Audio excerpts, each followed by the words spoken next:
Greetings and felicitations. Hip hip hurrah, tally ho. I'm Nayar. And I'm Kavora. Hey, cutie pie. Hey, Puddin'.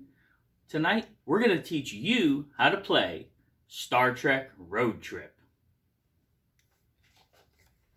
Objective: travel the game board of uncharted systems and planets to compete in Starfleet Academy's Enterprise Challenge.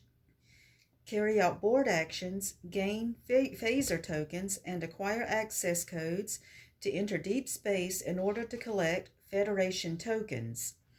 Be the first cadet to complete your scorecard by returning all 4 unique Federation tokens to your dormitory and win the prestigious Enterprise Challenge. Okay, so when we start the game off, we notice that there are a variety of components to this game. Everyone gets a character, and your character is going to be a color, essentially. Gold, blue, red, or green. There are access code tokens. Now, these are tokens that are held in this little plastic bag. They're hidden. The reason being is you're going to loop the board, and then you have to get to the center board. In order to gain access to the center square in the board, you have to gain access through these portals. Now, each portal has a different color, and as the game progresses, you're going to blindly pull one of these. So if you get a gold token, you're able to access through the gold port. If you pull a blue token, you can access through the blue port. The only token that's different than the 4 colors would be this. It would be an access code token allowing you to go to any one of these. So this is your golden ticket right here, what you want to pull blindly. Another component to the game are the Federation tokens. So the Federation tokens are actually going to be on each of these squares in the center of the board. You're going to have one with a tricorder picture, one with a flower picture. There'll be another one with crystals on it, and another one with an alien on it. Your goal is to get from your dormitory as a cadet. You're going to loop around through a variety of obstacles, get to the center, and then pick up each of these tokens. Every time you pick one up, you have to go back to your dormitory to return it. You cannot pick up multiples at one time. You can only carry 1 token at a time. So you're essentially looping the board, getting into the center, picking up one of these key components, and bringing it back a total of 4 times to win. Another component of the game are these phaser tokens, and they are in denominations of 1, 5, and 10. Now, some might call them your currency tokens, but essentially these are your life force tokens. You want to gain as many of them as possible because there will be obstacles where you need life, and these tokens will be taken away from you, so you constantly want to replenish your life. These are your scorecards.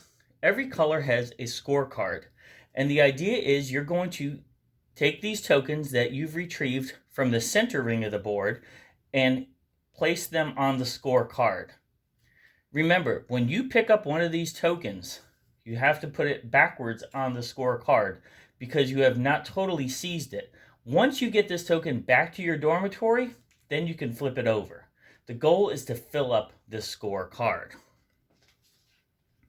There's also a hostile attack sheet. There is a version that's printed on the back of the instruction booklet. The hostile attack sheet is going to be your chart and showing you how you can win hostile attacks. Your hostile attacks are going to happen throughout the board, and you'll see them on different places. A 2-time hostile attack, a 3-time hostile attack, a 1-time hostile attack. So we're going to set up the game board, lay it out, and you can play between 2 and 4 players. Everyone gets a scorecard plus a player.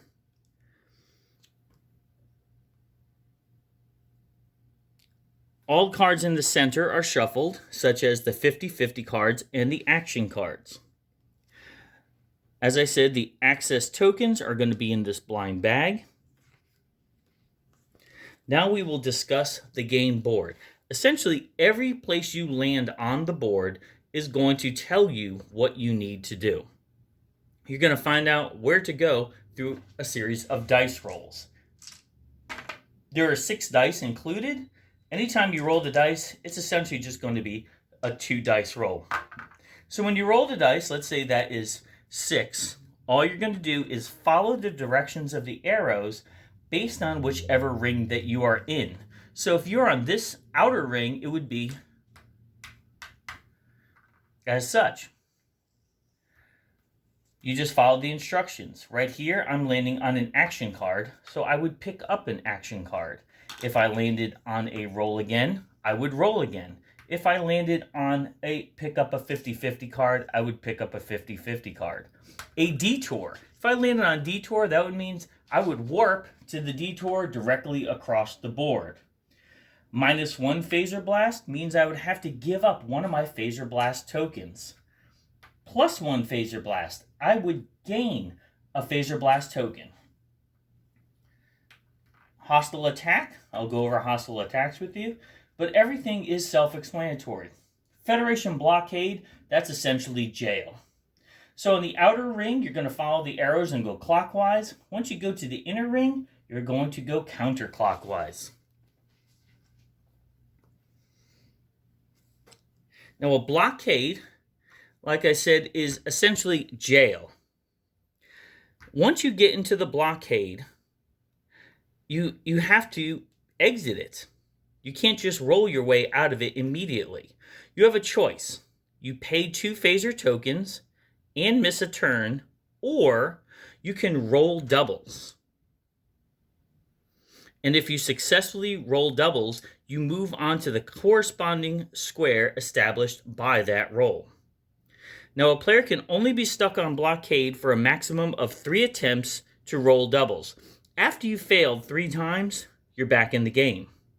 A player cannot play any of the action cards, and I'll explain those to you, that you might have in your hand, or affect others while still in the blockade. Now, while you're stuck in the blockade, you want to place the character on its side to show that you're still losing your turn. These spaces, uncharted planets, this is where the Federation tokens are located. Each player must successfully win the hostile attack against 3 hostiles to acquire said Federation tokens. The player must perform the hostile attack regardless of the Federation tokens available, or if they already have unsecured Federation tokens. That being said, for example, if you already have a token in your possession on this card, but you're still working your way back around to get to your dormitory, you still have to fight that hostile attack, whether you can pick up a token or not.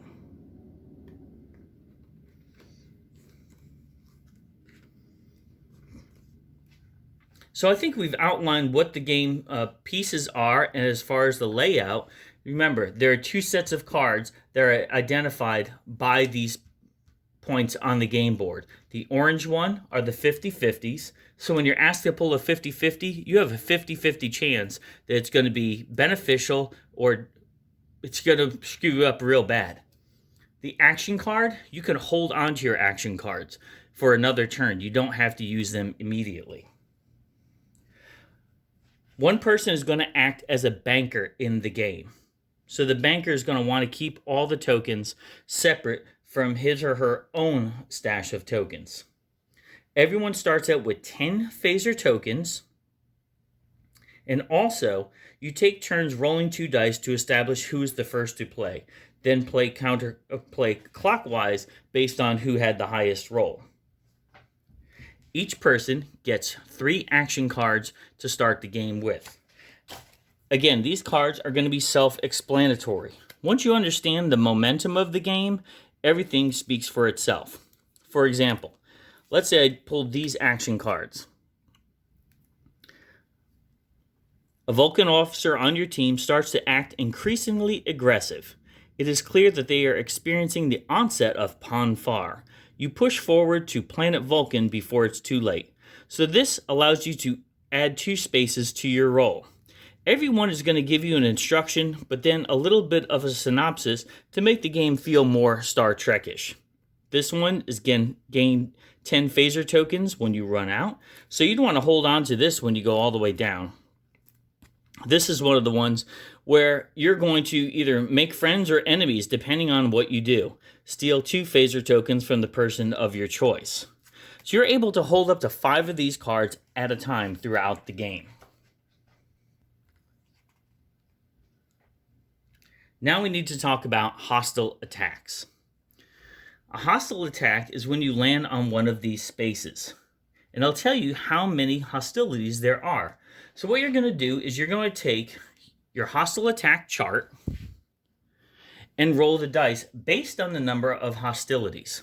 So let's say your hostilities are going to be your darker colored dice, and your player dice are going to be the lighter colored dice.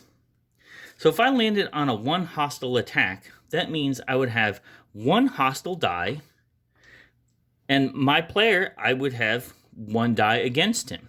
But if I wanted to increase the chances of me winning, what I would do is I would pay a token in order to gain another die. And if I play another token to the bank, I would get 3 chances of winning. So for example, what I want to do is be the highest roller on here. So I'm going to roll 3 dice. And I take the 5. Hostile is going to be on this side. And I automatically won. I didn't even need to, more than likely, buy my extra dice. Because, there we go. I won that attack. Now let's go to one in the center, say. 3 versus 3. So what I would do then, here cutie pie, do your lucky dice roll. Okay, we're going to roll. So we take it in the highest order. We lay out our dice. And then the hostilities. So we got 2 ties. So we have a tie. The hostile wins a tie. So what that means is you get bumped out. How about this one? Another tie. Hostile. Hostile win that entire round right there. So let's look at what happens now. Since the player lost all 3, I'm going to lose 3 tokens. Every time you lose a roll, you're going to lose a token.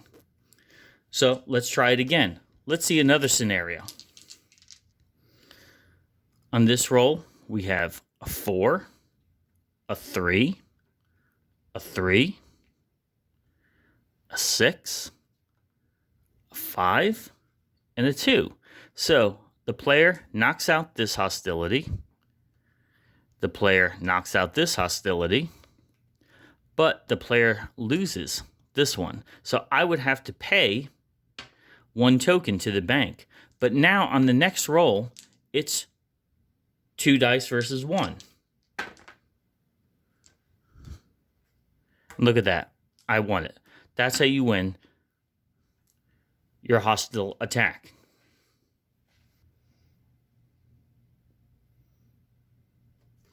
Now, when a player lands on a hostile attack square, you don't have to go and fight if you're of that color. So, gold is safe on gold, but would have to fight on blue. And vice versa with all the colors. So, your color is a safety zone in the game. There is a unique situation here called a player raid. Now, a player raid is when 2 players are next to each other.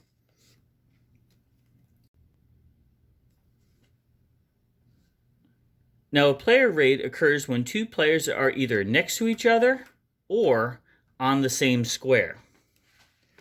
If a player has an unsecured Federation token in their possession, a player raid is a method for opposing players to force that player to return their unsecured Federation token to the uncharted planet. So if this player had a Federation token that was unsecured, let's say she just picked it up from this planet, was working her way back, and blue player wanted to bump that token back into this world, he could initiate a player raid. This is the procedure for player raids. Now, if a player rolls and lands one space before or after, you can do that within this area. It is a single head-to-head battle between the attacking player and the defending player with the unsecured Federation token.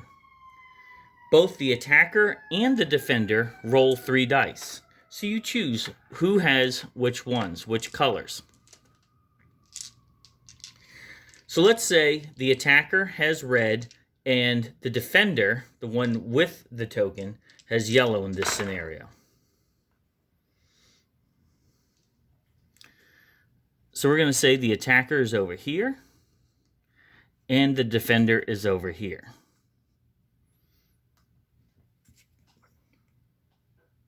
Whichever player wins at least 2 of the 3 dice pairings wins the player raid. So this attacker absolutely destroyed the defender.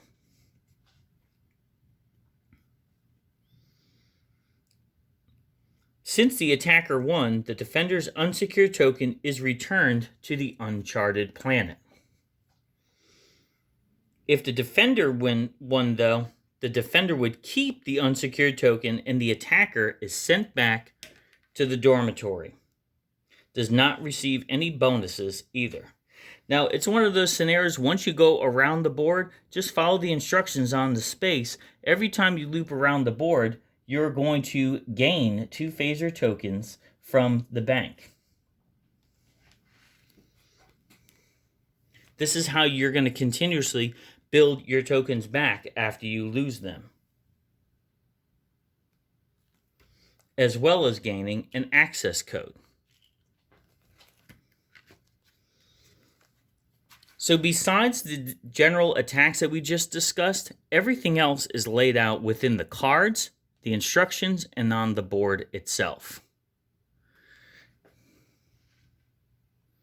And that's how you play Star Trek Road Trip.